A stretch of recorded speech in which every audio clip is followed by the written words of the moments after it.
What's up, everybody? Jessimae back from the E. coli death. I am here, Sharp Tongue Podcast in your ear.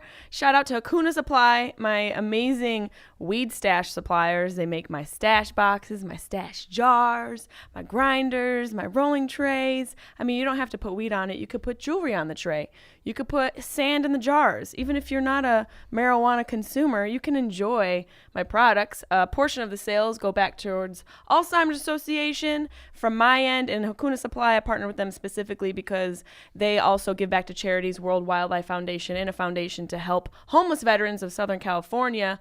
If you go to hakunasupply.com/Jessimae and use code JessimaeCBD, you get 15% off your entire purchase. So you're giving back by buying yourself a little gift, or maybe buy somebody else a gift. Life is short. You should be paying it forward in the form of marijuana accessories.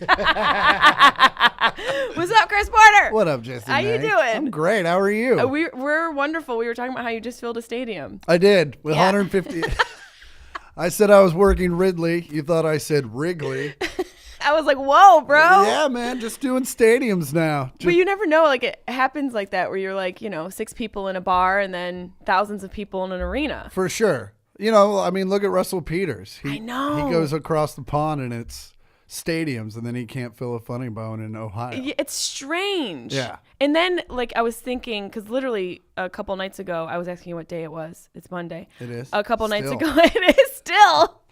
I was at a Lemon Haze festival at the Showware Center in Kent, Washington. Is that a festival just for one strain of weed? It's just for a lemon. It's just a single lemon. No, it's a weed and comedy festival. Oh, okay. Yeah, and so they put on this Uncanny Fest show within the Lemon Haze Festival.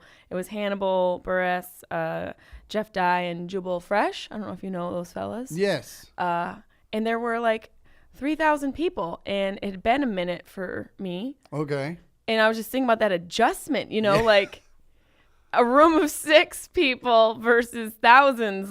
There's an adjustment there. Oh, you got to slow down. Right? Yeah, you got to give them a minute. You gotta give them a minute. Well, literally the sound has to travel a lot that's literally what it is. Yeah. You have to give it a second to get all the way to the back of the room. That's science. It's crazy. It is weird. And then hearing yourself reverb, depending on where you go on the stage where the speakers are. Yeah. It's almost like time traveling. Well, and the festivals are one thing because you can see them, but when you do theaters, I used to open for McHale and do these 3,000 seaters, and you can't see anybody. Yeah. And so how do you adjust your set? For sure. It's just it's really like screaming your jokes into a black abyss and just waiting for the ripples to stop. It's so poetic. I'm like, here's this joke. All right, now here's the next joke. Yeah. But the silence in those rooms are so much more deafening. Sure. Holy hell. When a joke takes, you're like, Oh, I literally heard the words bounce off the back of the room. Yeah. I heard someone drop an eyelash. I can hear someone yelping. I can hear them saying, fuck this guy, 1 star. Was that? Yep, that was an ant queef. I definitely heard an ant queef. Teeny vaginas. Man, you guys need to fumigate. I actually thought about you on the way over here because I think because of you, I did the Kid Rock cruise. It was one of a few people had recommended me. Yeah. For Bob. For Bobby. Which is so strange. It's a lot better than calling him Kid Rock. I don't know. I think Kid Rock is kind of cool. And I was like, what's up, kid? He's like, call me Bobby. I'm like, I'm so confused. But all right. No, see, I was the exact opposite. I was like, hey, how are you? He's like, just call me Bobby. I was like, thank God. I know. Mr. Kid Rock. Yeah. Hey, kid. Hey, Rock. Kid Rock. Just Croc. Cock. Let's go with Bobby. Fucking shit. They love you. Oh, they're great people. They are. They're so fun. They're just nice. And that's the thing is he is who he is politically. Yeah. And I'm kind of he's a lot like my family in that manner where you're just we just can't talk about that shit. Yeah, you just can't talk about it. Yeah. Now, granted, my uncle's not playing golf with Trump and putting it on Instagram, so I don't have to deal with that. Right. It's a totally different situation. Yeah. But with Bobby, we don't, we just hang out and have a good time. Yeah. And it's just fun. He's honestly I'd always loved his music, obviously. Like the Yeah. 90s and For 2000s were my jam. Yeah. And doing the Kid Rock cruise, I didn't know what to expect. You know, like I was like, these people, it's going to be wild. I might lose pants. Yeah. You know. When they offered it to me, I was like, because I had done a Carnival cruise and literally sent an email to my agent going, hey, I'll never do this again. And if I ever get so broke that I'm thinking about doing a cruise, please send me this email. Why was it so bad on the Carnival cruise? Because Carnival doesn't treat you incredibly well. Shocker. They put you in crew quarters, so you're below the water line. Yeah. So you're in a pitch black room. And then when they have I'm in shock. I'm like, a pitch black room. That's a girl's nightmare. Oh, and then they run drills, but they don't know you're not part of the drill. So they come banging on your door and you have to open it like, dude, I'm a comic. And they're like, oh, sorry. Was this a Carnival cruise or like the Marines? Both? Yeah. What drills? Dude, the first time it happened, I'm just following people out. And were you like in your underwear or something? But I put on pants. But I was, because they were like, it's a drill. I was like, then I got time for pants. And so I get up and like I'd made friends with some of the crew and like they were like, why are you here? And I was like, they banged on my door. I just started following people.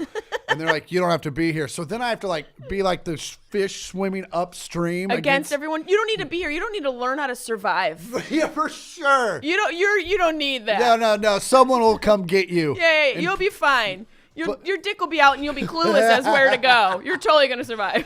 So it was just lame and I didn't really dig it.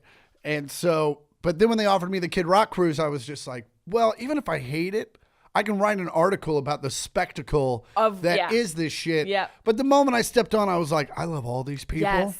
And I will never tell anyone about, well, I mean, I do talk about it all the time. Right. But it is insane. Like the joke I made on the boat was like, I never wanted to know what my aunt's boobs look like, but now I have a really good idea. Because it's just like, I don't know if they were there when you were there, but there were like these 50-year-old women. Oh, yeah. That were like 220 easy. Easy. And then wearing belly tattoos. Wearing the foam coasters as pasties. Yeah, if you're lucky. Yeah. I got those like weird little, sugared pineapple rounds that they put on dishes. So the nipple could poke through. Oh, come on. Yeah, it was like a garnish from a Denny's on Aunt Patty's tots. There goes that horn. I got a horn laugh, man. Is that a tot apple? Oh. So many boobs. So many. Like, I honestly think the entire, like, when we left out of Miami. Yeah. And I know for sure that ship kept all of the tattoo parlors in business. Oh, for sure. In that surrounding area. Well, the night I got on the afternoon of the first day, and they had already done like a pre-party. Oh, yeah, they start early. Yeah, where they take the boat out in international water and just get hammered and bring it right back. Dude, I got on at 3:00 in the afternoon and they're already dragging people off just hammered. By day 4, these people had 3rd-degree sunburns. Like, they were a red I'd never seen in my entire life. I'm going to pee my pants. And they were still out there tanning. I'm like, you're done. They were all so burnt. They really were. It looked like a museum of like tattoos by like the it was like the House of 1,000 Corpses. It looked like a skin cancer symposium. It was like, here's how you get it. Oh, I was astounded. It is, but they're so fun. His fans are the nicest group of Trump supporters I've ever met in my life. And they're insane. They're insane, but it's all fun. Exactly. Like, I didn't see one fist fight. I don't know if you did. I didn't either. I mean, I'm sure it got close a couple of times. But like for 5 days on a ship with Kid Rock fans. Yeah. You'd think. Drinking that much liquor. Yeah. You'd think there'd be like, a Robert Wagner situation where a couple bitches go flying over the edge. Well, my favorite part is there's like maybe 2,500 guests on the boat. So that's like the smallest, that's the most intimate Kid Rock show there is, really. Right. And there's still, I don't know about the year you were there, but the year I was there, people still took their beds from their cabins, drug them upstairs, the mattress, and set it in front of the stage the night before the Kid Rock show so that they were front row for Kid Rock. Meanwhile, the people that showed up an hour before the show were 3 feet behind them. But they're like, no, I'm going to be front row. That's just a planner. That's just somebody who plans. Dude, they're out there sleeping, and I get it. It's under the stars, though, dude. I get it, It's but romantic. also you paid for a cabin. Yeah. Go fuck your wife. Can you imagine dragging your mattress through? And then realizing you're not the only one and that you have to hurry. In a sunburn? Just sweating Coors Light. Oh. It was magical. Like, the one thing that I loved is there was so much stuff going on all the time. All the time. They had activities. It was like a convention for ADHD. It was like, do you want a moment to relax? You can't. Go over here. Do you want to get a face tattoo? We can paint your face. We can tattoo your face. We can paint your taint. We have taint paint. We have taint painting on the front deck. Dude, my favorite was the Bobby Q&A. Well, I didn't know we had that. Oh yeah, there was everyone shows up, it's packed. He just sits on a stage and these people ask him questions. And I was hanging out with Lee, Bobby's manager at the time, and I was like, why are they I go, aren't they their questions? And he was like, yeah, like why are you giving them a piece of paper with their own question on it? Yeah. And then he goes, watch. And they got up there, and this dude was shaking so bad. He was so nervous. He was like, if we don't give them their question, they forget it. Oh, my God. They don't even remember what they want to ask him? So freaked out. Yeah. That's wild. And they're 30 feet from him. They're nowhere close to him, and they're just still like, Bobby, what's it like being a grandparent at 45? Like, can you imagine? Like, that is an interesting thing to, like, be so blown away by another person that you literally are shaking in your boots. But like the one thing about him, another thing I was surprised about that I didn't know is how diverse of a performer he is. He is so talented. For sure. First of all. Yeah. I mean, the dude can play guitar, he can DJ, he knows how to like build a set. And like as far as like the arc of his show. Yes. The song like the way he lays it out. Yeah. I was like, damn, no wonder he's like an extremely successful performer. And it's pretty much the same set list every time, except he'll throw in some new songs, maybe take a song out here and there. And I've talked to his fans. He's like, man, it's kind of the same show every year, but fuck, I love it. They do. And we always used to make, the people in his circle used to kind of make fun of him for doing the thing where he runs around and does all the things. Yeah. We're just like, fucking play the Yeah, music. but if he likes it, do Dude, it. his fans are like, that's my favorite part. Yeah. Here's how cool Bobby is. We were up, they have that like private area that we all hang out in. Well, one night we're all up there and this dude, we're all telling stories and this guy starts telling a story and Bobby goes, wait, why are you here? Who do you know? And the guy got real nervous and he goes, man, I was in the elevator when y'all got on. So I just kind of came with you. And he goes, oh, that's cool. Anyway, go ahead. What were you saying? And I was like, you are the coolest dude on the planet. He was just like, oh, you got up here? You win. See, congrats. It's so different being like a male performer because if that was me, I'd be like, oh, I'm dying. He's going to be wearing my skin tonight. Sure. My skin is going to be a tapestry up against this bed. It's going to be over the bed. It's so different. Oh, tapestry skins. Tapestry skins. That should be like the Fleetwood Mac tour. Oh, like the for title. Sure. Tapestry skins. That'd be the guy that got fired. That'd be his thing. And it's just all their skins behind him. I'm coming for you, Stevie. Do you like horror movies? No, not really. Because that was pretty dark and deep. Well, it's early. Yeah. My coffee's still working in the veins. Yeah, that was fun, though. That cruise was a lot of fucking fun. I got burnt just going. We were in, I think, Bahamas or Barbados was our stop. I don't understand geography. We were in a place with an island and people sold me $45 coconuts. So wherever that is. There you go. And I laid out for like 2 hours. I got so burnt. Oh, like beyond burnt. I was so burnt that when I took my clothes off, my bikini, it looked like I still had it on. And then my man, who I attempted to put SPF on, like the spray kind. Yeah. I just sprayed it and didn't rub it in. So there's just like a street. Yeah, it just looks like someone like He's got a racing stripe, basically. some budget graffiti artist tagged his chest. And it's just my pure white ass and his tagged chest, like some new crip just got up on the side of the wall. Was like, well, let me just tag this. It never fails when I put the lotion on. I always forget like right here. So I have this like burn diamond like right here every time. They're at Coachella this year. You should go. The burn diamond. Oh, I saw them. Disappointing. Have you ever been to Coachella? No, that's literally my worst nightmare. Me too. Yeah. Me too. Like the thought of just not having plumbing gives me the sharts. Yeah. Like, and I'm also to a point, like, I don't know, through age and just have knowing enough people that I don't go to shit like that unless I've got like access.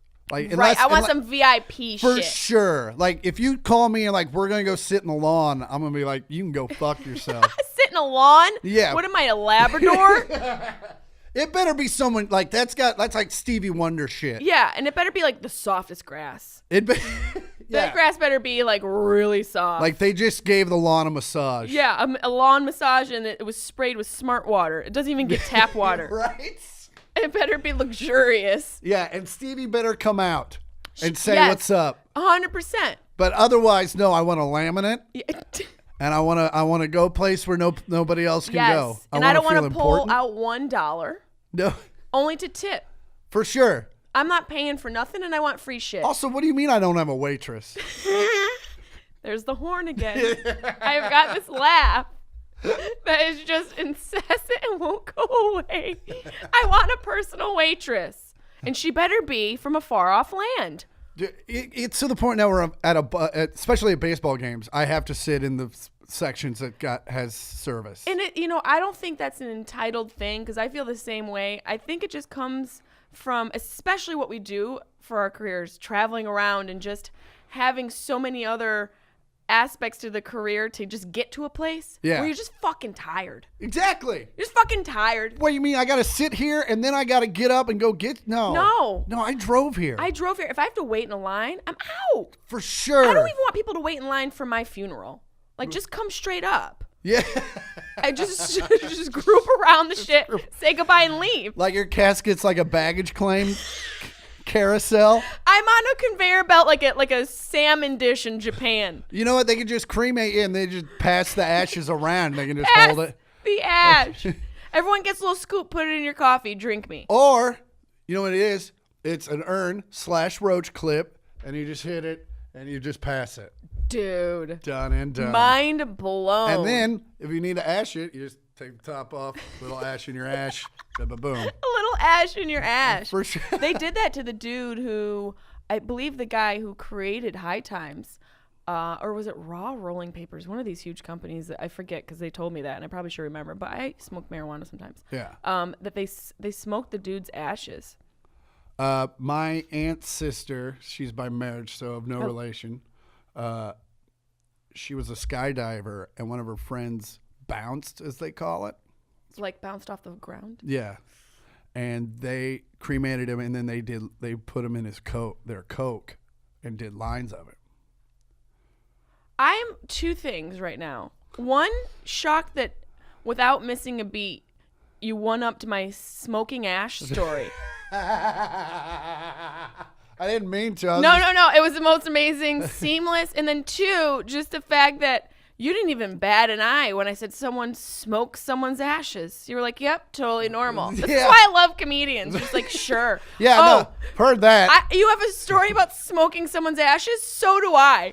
No one else says so do I. I thought that was just the only one. You're like, nope, we also have an Evel Knievel situation. Wow. That is what's weird about being entertainers. Like, have you ever told a story among straight people and then, like, you realize you're like, oh, this isn't normal. Right. Most places, you're like, oh.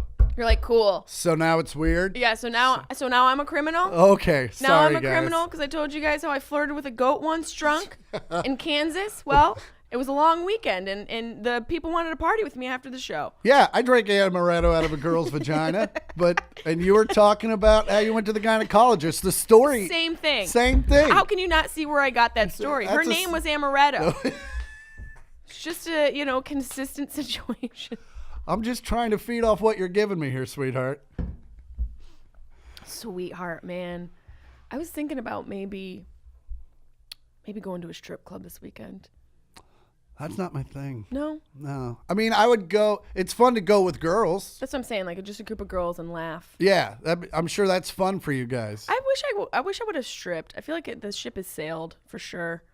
I don't think I can do it now. I think I have to put on like a shawl and No, I mean, Law & you Order could do it for soundtrack. sure. I mean, Wear it like a mom convention. I don't know. Like a bunch of women just in like this. Have you been to a strip club lately? They're not super lately. attractive. Really? Why are they phasing out because of Well, porn? this is what I've realized is like, especially in LA, where they have the burlesque bars for any. Basically, you can drink and see pasties, or have juice and see real boobs in LA. What? Unless the laws That's have the changed. rules? Unless the laws have changed. You can't get drunk and see titties? What kind of world do we live in? Unless the laws have changed. In LA, of all places, to be puritanical. I mean, Yeah. It's not necessarily puritanical, but as far as strip clubs go, Yeah. it's pretty ridiculous to just draw those lines. But the girls that dance in the pasty clubs, fucking smoking. Really? Yeah. So if you have limits, you get like a nice bone Well, it's like structure. those girls can still call their dads. Ah. You know what I'm saying? Yeah. And, I see. But the girl, and there's some super hot girls that strip, especially in LA. There's a lot of broken dreams. There are. It's all there is. So- I mean, strippers and comedians are pretty similar. And usually all the way coming up in Kansas City, like we were running with strippers. Are just you 'cause- from? Casey. Are you from Kansas City? Yeah. That's so strange because I'm making Kansas references. So yeah, because Craig, the owner, was fucking balls deep in strippers all the time, especially at that time when he was like 40 something and still kicking it. There were strippers at Stanford's all the time. We knew each other, and like we'd go hang out, and like I'd walk into a strip club with my buddies, and I'd be like, "Oh, what's up, Steph?" She's like, "Here, I'm Diamond." I'm like, "Sorry." Would she give you one of these? I love when the girls with the pasties can do this, and then they spin around, and they can make it go clockwise or counterclockwise. I'm not kidding. Hurts. Oh gosh, jeepers! I was at a strip club one time, and the girl knew me, and I knew her, and she was literally playing with herself while she was just like, "So, you doing any shows this week?" Hey, how's the comedy going? And my buddy's like, "This is the weirdest shit in the world right now. You're ruining it." It is bizarre. I just think like just for a little fun, just like smoke a joint and go appreciate the performance. I think you can take something from each performance. But again, I think it's different for women than it is for dudes. Like, if you girls go in there, the strippers know you're having a good time. Right, and we're not going to try and like fist them. Not that you would. No, yeah, exactly. There's somewhat of a safety factor going on there. For sure, but like me and even if we just went in for shits and gigs, Shits and gigs. 4 dudes walk into a strip club, they're like fucking pervs. They're like, shit. Yeah. But then again, if you get into stripping and you're like, is it safe out there tonight? I think you missed the whole point. But also, I think the point is, Like, I mean, that's just walking into a forest soaked in honey, hoping you don't get eaten by a bear. Bear's gonna lick you, sweetheart. it's at least gonna come see what you're up to. It's gonna sniff you. You might get a little tongue in the bung. For shits and gigs. For shits and gigs. A little tongue in the bung. Although I think if it gets in your bung, it's gonna be like, oh, you know what? That honey's weird. Yeah. Bum honey. That's good. Bum honey also playing Coachella this week. Yay! Full circle. Yeah. But I also learned just never sit in the front row. They call that perv row. Perv row. Yeah. Whoa. Which Yeah, I that never makes really. sense. I never listen. Strippers when I was 18 were cool, but then about the time I was 24, I was like, this is fucking weird. It is bizarre because it's before it's sex, it's a transaction. Yeah, for sure. That's it. It's not. She doesn't like you. And a lot of the times when I go to strip clubs, pretty much 98% of the time I've gone to strip clubs, it wasn't my idea, and I fought the idea. And so I'm already not really wanting to be there. So if they've come up to me now, I'm annoyed. They're like, hey, what's up? You want to buy me a drink? And you're like, I don't want to be here. I don't even want to be here. You're like a kid in a department store. You're like, God damn it, can we leave now? This is so boring and weird. So, and then they're like, And then once you realize you want to be here, then they want to talk to you more because Yeah. they realize, oh, you're not a creepo. Right. And you're like, then but they're like, can you marry me? Yeah, can you just buy me a drink so I don't have to talk to these Yeah, guys? they want you to take their time. Still no. Yeah, it's still the same thing. And so you're just sitting in the corner jerking off by yourself. You're like, let me jerk off in the corner by myself. This one time I was at a strip club. I was sitting in the back. Again, I didn't want to be there, but the girl played. She came up to a Zeppelin song. Ooh, what song? That's pretty cool. I don't remember. Probably Heartbreaker. Houses of the Hoary. If we were lucky, it was 10 years gone, like 8 minutes. Heartbreaker's good. She came out and I was like, well, this girl gets $2 just for song selection. So I went up there. I gave her $2. She grabbed my face and shoved it into her boobies and shook it.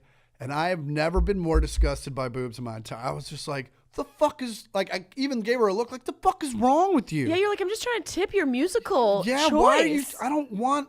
Also, that's all that costs for her? I feel like. Also, that means I'm not special. No, you're not. So that means there have been a lot of Neither are her faces. titties. Yeah, and I was just like. A $2 titty shake? Literally wiping stripper resin off my face. What does that smell like? I would imagine it smells good. It's like a hint of jasmine with a lot of sweat. Jasmine sweat. Yeah. Also at Coachella. More sweat jazz. Sweat jazz. More sweat. I mean, if we're going an order of ingredients, definitely sweat jasmine. I worked at a strip club for a day as a server, as a waitress. Yeah. And the amount of prep those girls go through that I saw at this one particular club was unreal. They were lining their areolas. They were drawing areolas. They like took makeup and went and did like contour to their titties. It was amazing. It was like this girl had an A cup, and after she was done with makeup, it was like a double D. I don't know how she did it.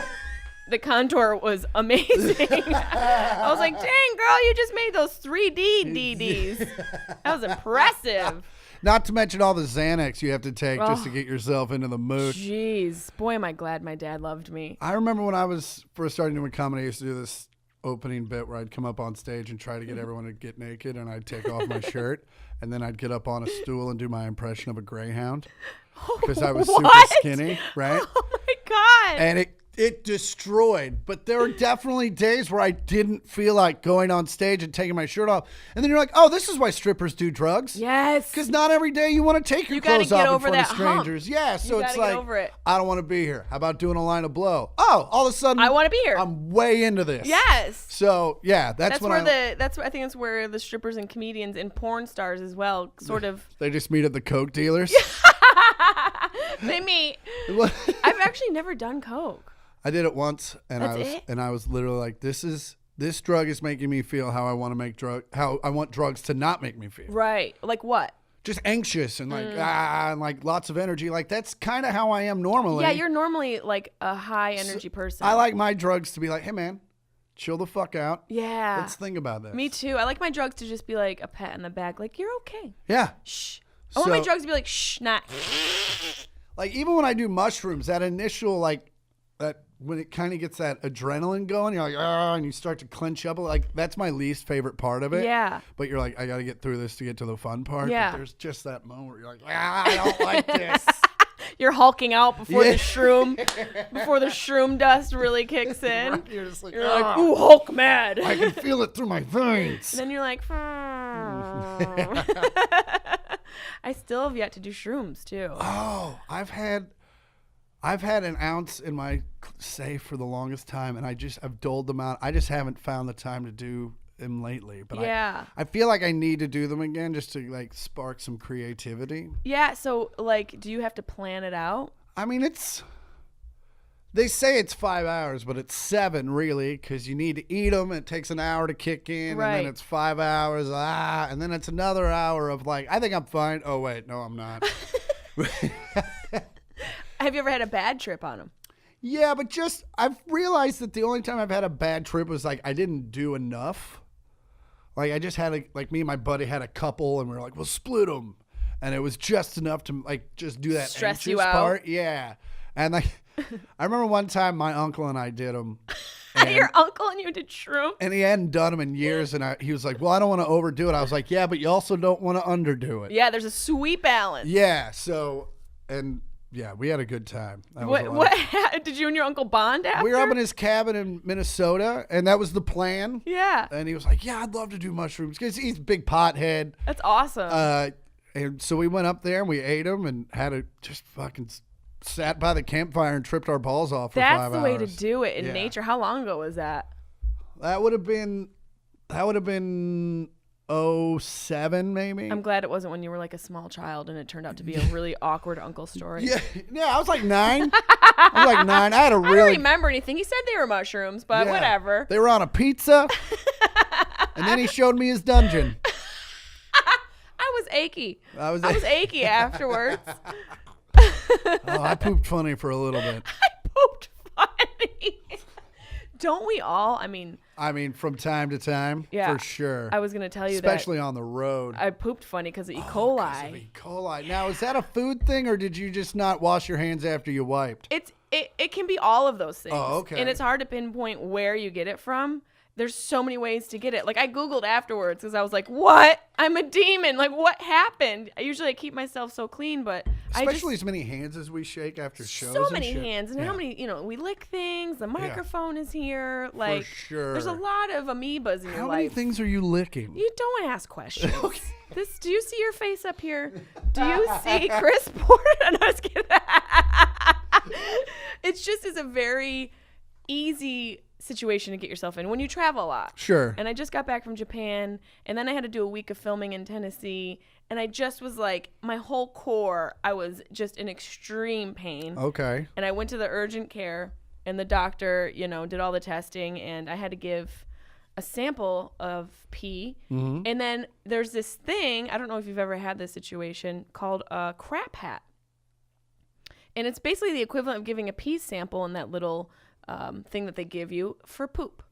And okay. It looks like a top hat because if you flip it over, the rim of the hat sits on the seat of the toilet. Oh, okay. And the so you don't bucket have to, you don't have to be like. You put that hat upside down, put it in the toilet seat, and it sits there, and then you sit on it and you crap in it.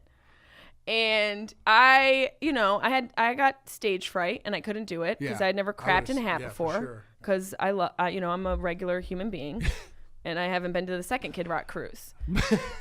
So I come out with my pee sample and my empty crap hat, and I'm like, I tried to poop, it didn't work out. I farted in it. Maybe that's good enough. And so I hand it to her, and then she proceeds to tell me she's a fan. I got recognized after I handed my pee and poop sample. That's a tough one. And then they had me take selfies. No. God, no. They had me take selfies and I put the crap hat on. I was like, if we're here, you know what? I'm going to go all the way. I only let out a little toot in it. Yeah. So I just put on the crap hat. We took selfies. They were amazing, And then I got E. coli. So that's what it takes to be a comedian, folks. Get E. coli on the road, you might get recognized, and then you still have to have your dignity to deal with your health after taking pictures in the urgent care at Tennessee. The worst place I ever got recognized was in the elevator after I'd gotten bailed out of jail. What were you in jail for? Oh, a security guard got mad at me. That sounds like a missing detailed story. Basically what happened was my... What? Why'd you go to jail? Someone got mad at me. Okay, is it because you murdered somebody they knew? Basically, my cousin was showing me... We're at this country bar, and you know what a sconce is? Oh, yeah, fancy. But they had like a wooden one that held up a real rope. Oh, damn. And my cousin's like, look how flimsy this sconce is, and he knocks it over and he picks it back up. Next thing I know, we're surrounded by 6 security guards because we were like in a bar mall. Yeah, a bar mall. You know what I'm talking about? Those places where there's like 8 bars in like a complex. Yep.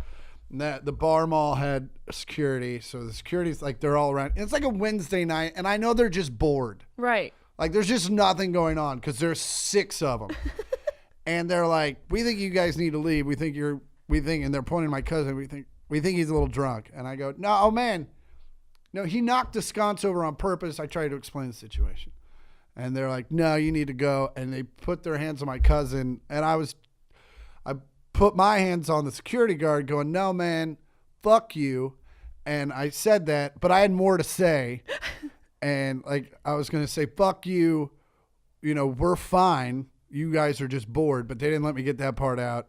And next thing I know, I'm like throwing security guards off me. And next thing I know, there's like this big scuffle, and it's me on 6. And next thing I know, I'm on the ground, and I was like, all right, you got me. And with security guards. and it's like so fucked up. So they got me for trespassing. Trespassing? Right? How is that even a thing? You were there. You were a patron. Yeah, well, they told me to leave, and then 30 seconds later I hadn't, so they called it trespassing. Oh, I mean that's some some security guard bullshit. And my lawyer got me out of it. Like there was literally no charge, no nothing, but I still had to go to jail, and so I was there for like 3 hours. And the best part was I had a weed and pipe on me, and they had me in cuffs. And I got the weed out of my pocket and kicked it under, because I was in this room and they were like over here. There was like a divider. So I got the weed out, and I'm trying to get the pipe out. Oh, no. Or no, I got the pipe out, and the weed was still in there, and they came back around. I was like, God damn it. And they pulled the weed out of my pocket like, what's this? Like they were fucking Columbo or some shit. The commish. Yeah. Easy, chickless. And so I go to jail. I'm there for like 3 hours. My sister bails me out, and I'm in the elevator coming down, and the guy's like, weren't you on Last Comic Standing? And they had ripped my shirt in the scuffle, so I'm wearing this like weird prison like pullover. Oh, the old prison pullover. The old prison pullover, and it's like a crop top on top of it. And you look like you're about auditioning for Magic Mike. You're gonna break out into a dance. So the guy asked, I signed his release papers. He also got out of jail? He was getting out of jail at the same time, and I signed his release papers. He's like, don't I know you from Last Convict Standing? Isn't that the show you were just on? Did you get to keep your weed? Most important question. No, they took it. You know what? Where was this? Kansas City. Oh, yeah, of course. Yeah. That makes sense. For sure. I'm not mad at Kansas City because that's just how Kansas City rolls. Yeah. And so I walked away, and everything's fine. But yeah, it was a weird evening. And then to top it off, for a guy to be like, you're funny. God damn it. Yeah, you should have seen me. I was killing it with the mall security guards last night. What bastards. Oh, shit. With feigned authority. The funniest part is the kid that was being the big dick about it, he ended up getting hit by a car. He lived. Aww. So which is why it's funny. Which is why it's funny. That's why it's funny. We're just kidding. We don't want to wish death on anybody. No, and he didn't die. So No. it's funny. It's fine. He's a cop now. Why did he get hit by a car? Do you know the story? He was fucking with somebody else, and the guy pushed him into the street. Yeah. Dude. Yeah, it's like, hey man, if you're gonna start shit, don't start no shit. There won't be on the no building shit. side of the sidewalk. Don't be near incoming traffic. Yeah. So where are you at coming up? Let's see. This week is the Jukebox in Peoria. Yeah, Peoria, Indiana? Illinois. Still. Yeah, same thing. Have you ever been there? I haven't. I think I stopped over in Peoria. I might have done a college there. There you go. Yeah. It's not like it's a hub for an airline. A lot of grass. The comedy club is across from a dirt racetrack. Perfect. And in between a transmission shop and a strip club. That's amazing. Yeah. I love clubs like that and towns like that. That's where you get real people. That is where That's you where get the real people are. People. Yeah. And the owner goes up first and does like 15, 20 minutes. Nice. And kind of berates the crowd. Oh, that's amazing. The owner does stand up? Yeah, he does some jokes, but it's more of like a one-man show-esque. Like he's not doing bits. He's just up there kind of opening the show. It's it's more of it's like a 60s bohemian vibe. Vinny Brand does that, the Stress Factory. Yeah, but Vinny Vinny's a comic. Yeah, he is a comic. But I no, always bust on his balls. I'm like, you're going to go do a tight 45 before the show, dude. Vin? Vin? He does, right? And He's so but funny. The best part is he tells you he's going to do 12. Yeah, he does. And he walks up and I remember the only time I worked his club was on a New Year's Eve.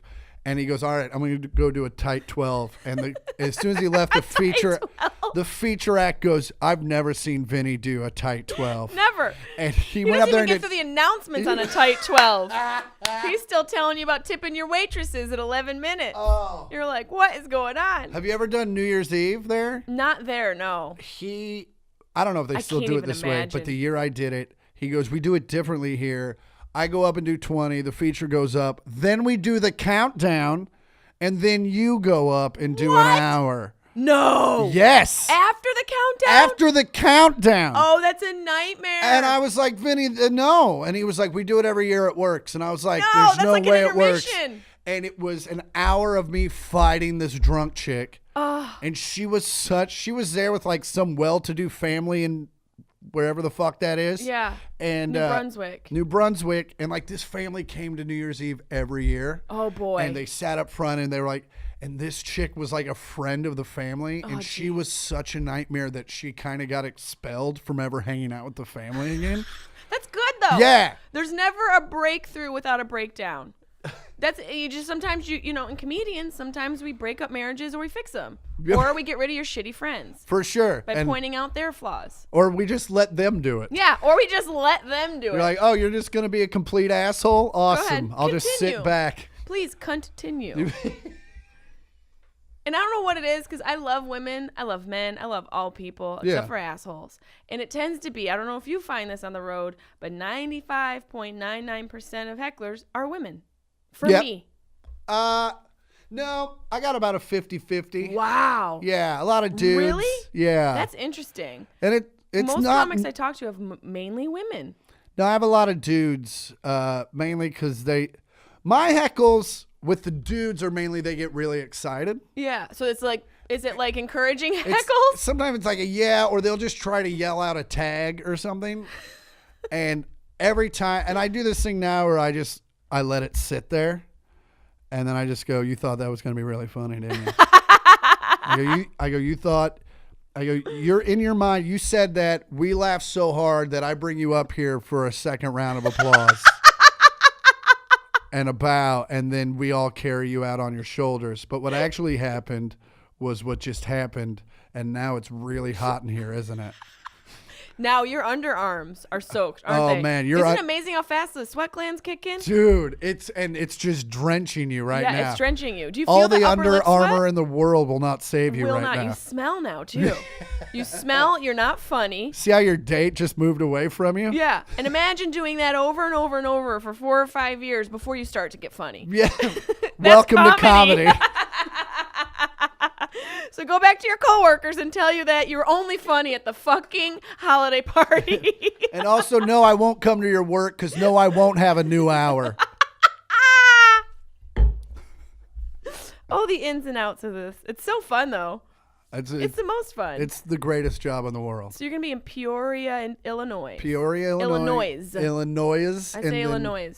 Hotlanta at the Punchline. Oh, fun. Did they reopen? It's been open for a while. It's adjacent to a diner. I mean, that's perfect setup right that there. I'm pretty sure is run by the mob. Oh, yeah. Like the Atlanta mob. I was there during March Madness, which I will be again. But KU was playing, and I was watching the game, and I was very involved.